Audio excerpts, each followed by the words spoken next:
First, remove the screws with a screwdriver.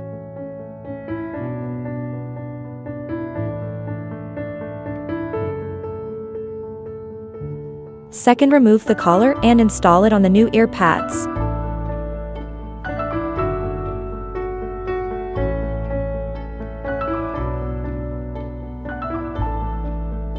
Third, align points and press to install.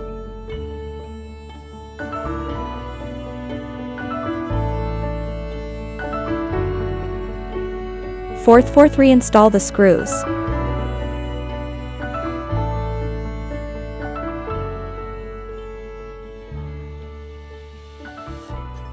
Fifth, check ear cup installation.